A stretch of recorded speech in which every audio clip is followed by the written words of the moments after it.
Well, welcome to Dryslwyn Castle in Carmarthenshire. Let me take you around the ruins to show you what is here. As you can see, it's a dry day, so hopefully it'll stay dry.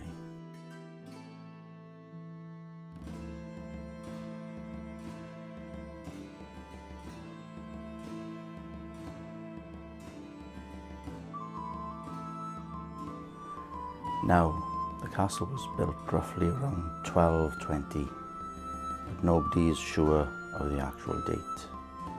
But I'll give you more information about the castle and its history as we move through. Now, this is the gatehouse, as you can see up the top there, to the west area, giving access to the town, which is part of the castle. The entrance would have had a portcullis and wooden doors, built into a two-storey structure giving access. Right, this is the area which would have had the portcullis fitting into the wall, as you can see here. The steps would have led to the town.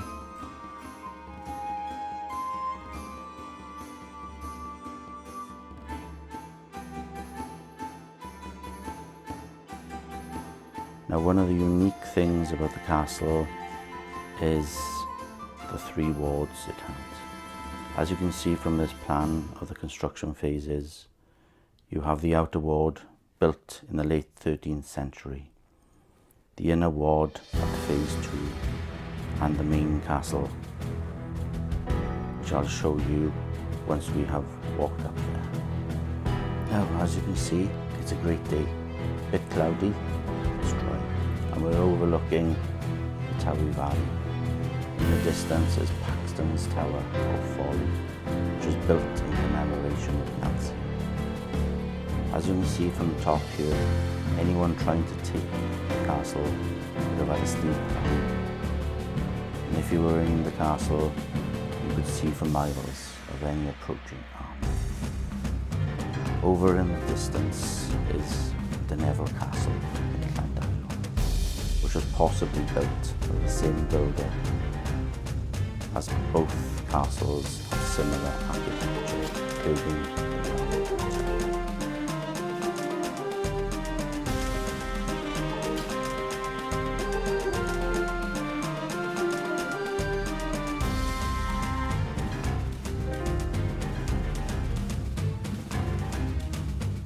Okay, we are here on the boundary of the outer ward.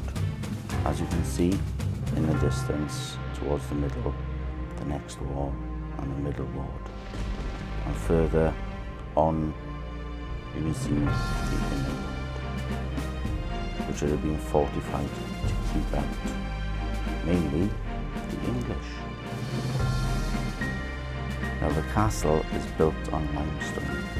It was the only castle to have 3 wards, which was built by the Welsh.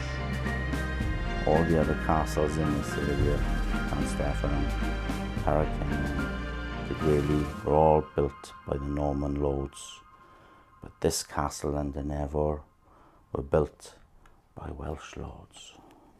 Okay, a bit about the castle.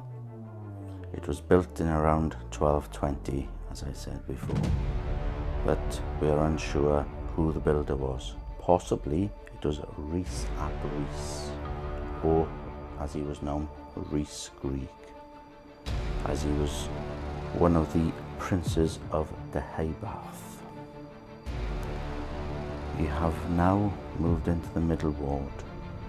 That little hilltop there forms part of the inner wall. As you can see, the vast majority of the stone structure has been removed, and I'll come to that a bit later as to why Dryslwyn Castle looks the way it does today. Now, the ruler of the Kingdom of Deheubarth, Rhys ap Griffith, had 3 main sons: Griffith ap Rhys, Malgwyn ap Rhys, and Rhys ap Rhys, or Rhys Greek. Now, ap means son of. The sons had a bitter feud against each other, and Griffith ap Rhys and Rhys Grieg formed an alliance against Maelgwn ap Rhys. It was all to do with power. Now their father had to keep the kingdom together. This unfortunately allowed other people to infiltrate the Kingdom of Deheubarth to try and claim land as they did in those days. Not much different to today. Now, as you can see, we are at the inner gate of the main structure of the castle. Imagine yourself back here in the 13th century. This is the entrance to the round tower, and I'll show you a little bit about the round tower of Dryslwyn Castle on this information board. As you can see, and at this angle, there's not much of the round tower remaining, but imagine this going up in the air and you're at the top looking out for miles in each direction. Obviously you haven't got the houses that are there today.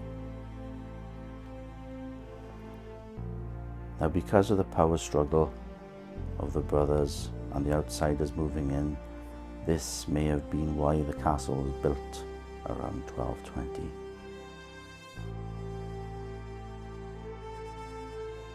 Now, Rhys Grieg died in 1234 and was followed by his son Meredith ap Rhys Grieg, who died in 1271. Hopefully you're keeping up, because he was followed by his son Rhys ap Meredith, who considered himself to be the custodian of Deheubarth Castle, which was the royal capital of the Kingdom of Deheubarth. Now, Rhys was the last ruler of the united Deheubarth, and he was among the first Welsh noblemen to submit to the English crown during the Anglo-Welsh War of 1276-77, on the grounds his claim to the lands included Deheubarth Castle, which he hoped it would remain as the royal palace. But the king didn't want that. He was willing to give lands for his loyalty, but nothing more. Okay, so let's walk down these steps. And as you can see, the structure to the entrance is still here. Now, King Edward I bestowed the lands on Rhys, and during this time Rhys made Dryslwyn Castle his main residence and embarked on a substantial building programme in the late 1270s and early 1280s. In October 1283, the king forced Rhys to quit claim, which is a formal renunciation of his legal claim. This was a tipping point for Rhys, and by 1287 he rebelled, and during that period Rhys was known for his leadership.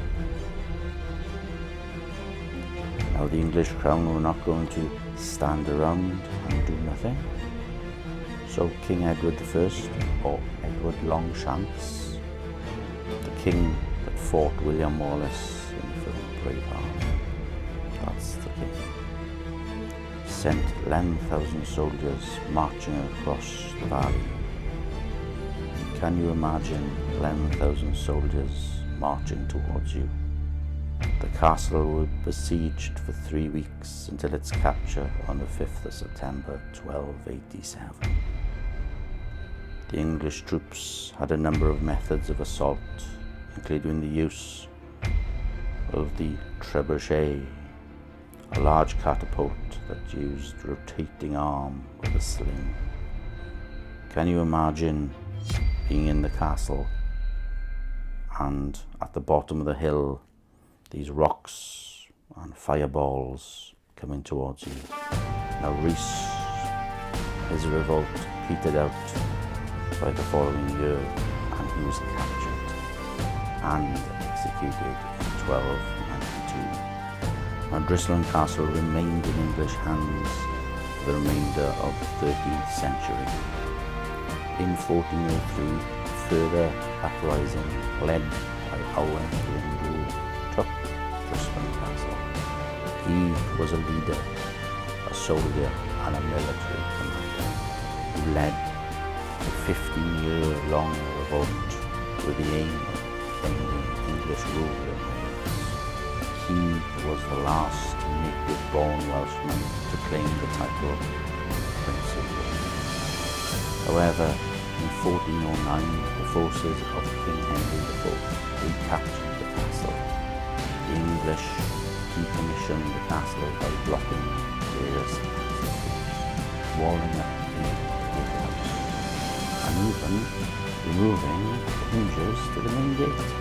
Following this, a lot of the stone was removed from this site, which was systematically demolished in the early 15th century, presumably in an attempt to stop Welsh rebels using it.